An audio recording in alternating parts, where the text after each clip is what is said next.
নমস্কার বন্ধুরা, দীপার রান্নাঘরে তোমাদের সকলকে জানাই স্বাগত।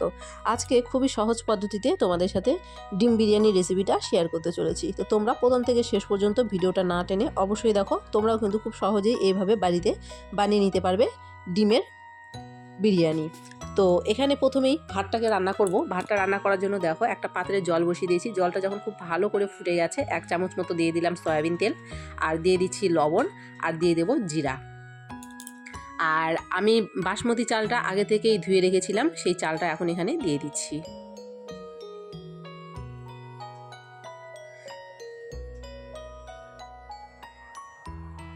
ভাতটাকে এখন 90% সেদ্ধ করে নেব।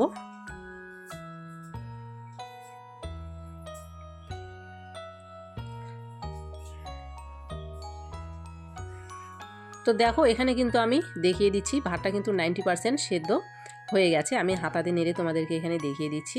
এরকম অবস্থায় কিন্তু ভাতটা নামিয়ে নেব। ভাত কিন্তু কোনো রকমভাবেই একদম নরম করা যাবে না, ভাতটা কিন্তু একদম ঝরঝরে রাখতে হবে। এখন মাঠটা ছেঁকে ভাতটাকে নামিয়ে নেব। এদিকে একটা কড়াই বসিয়ে কড়াই দিয়ে দিচ্ছি আমি তেলটা আমি একবারেই দিচ্ছি। তেলের মধ্যে এখন দিয়ে দিচ্ছি লবণ, দিয়ে দিচ্ছি হলুদের গুঁড়ো, আর দিয়ে দেবো একটু লঙ্কার গুঁড়ো। খুব ভালো করে এখন খন্তাতে নেড়ে চেড়ে মিশিয়ে নেব তেলটা কড়াইয়ের গায়ে, আর তেলটাকে গরম করে নেব। একটা আর বড় সাইজের আলুকে আমি 4 টুকরো করে নিয়েছি, সেই আলুটা এখন এর মধ্যে দিয়ে দিচ্ছি। আলুটাকে লাল করে ভাজা করে নেব।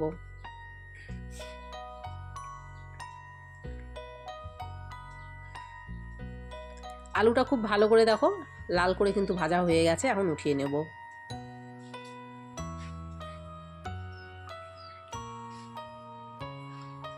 আলু উঠিয়ে নিয়ে এবার ওই তেলের মধ্যেই কিন্তু ডিমগুলো ভেজে নেব।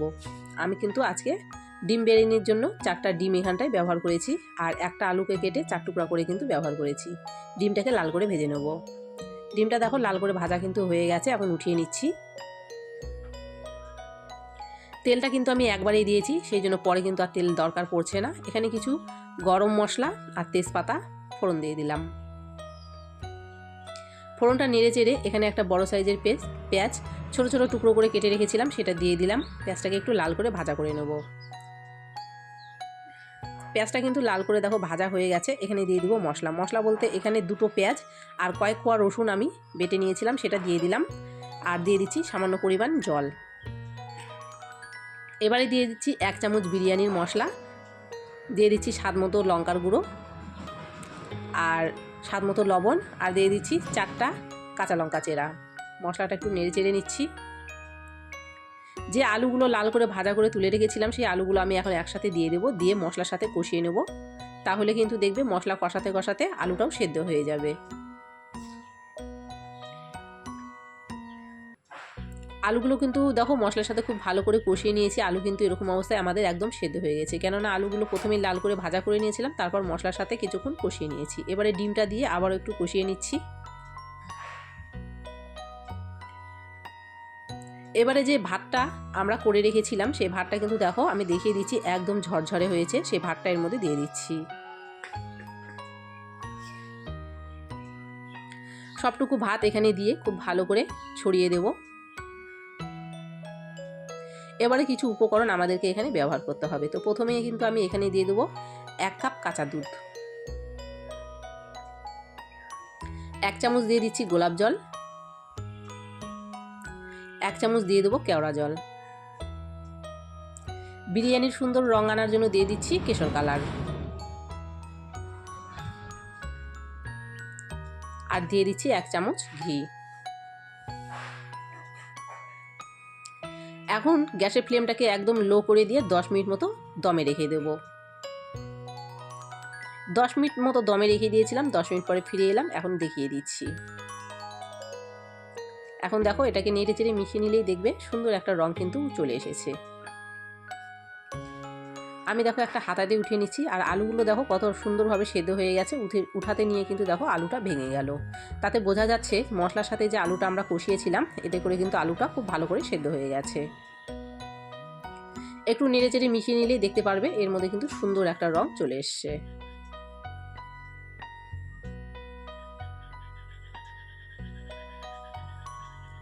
বিরিয়ানি বানানো কিন্তু খুবই সহজ, যারা আমরা পারি তাদের তো কোনো কথা নেই, কিন্তু যারা পারি না তারা কিন্তু এইভাবে করে নিতে পারো। খুব সহজেই কিন্তু তোমরা দোকানে না কিনে বাড়িতে এইভাবে বিরিয়ানি বানিয়ে সবাইকে খাওয়াতে পারো, নিজেও খেতে পারো।